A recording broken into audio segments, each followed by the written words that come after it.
My name is Susan Stubbson. I'm from Casper, Wyoming. I've been a Republican my entire life and really very much involved in the Republican Party that entire time. I'm married to a former state legislator. Most recently, I've been involved on the executive committee in our county, our local county party. This past couple election cycles, I became to be, like many of you, pretty concerned. I was feeling like there was a little bit of a disconnect between what I was hearing is stories of fraud, voter fraud, shenanigans at polling places, and what I was actually seeing at the poll centers.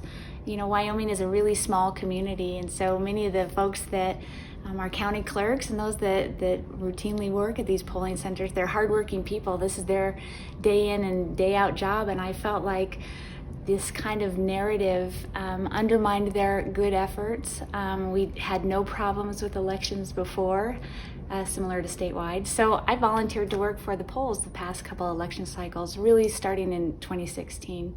My experience as a poll worker really mirrored the data and the facts on a nationwide level, which is this past election was the most secure election in American history.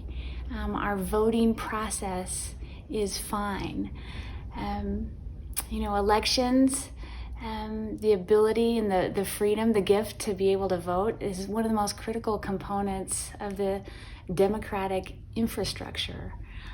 So to that end, I wholesale reject these efforts at proposed legislation to pursue so-called election integrity.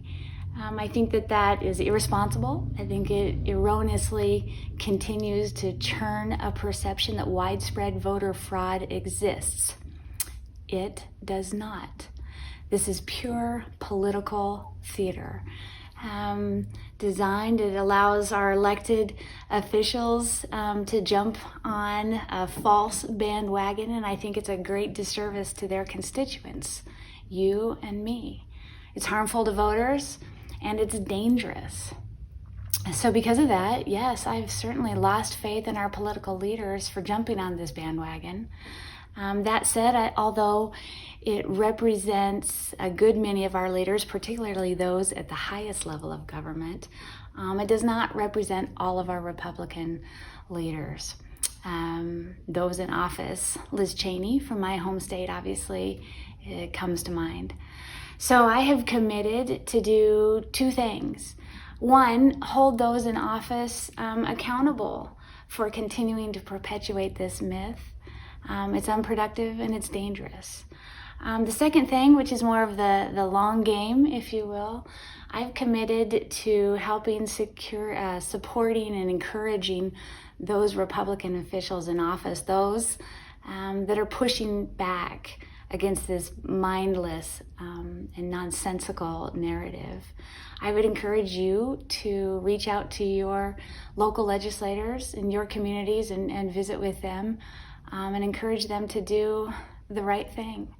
Our election process is fine, and this is certainly not the time to tinker with a process that is closest to perfect that any country in the world has.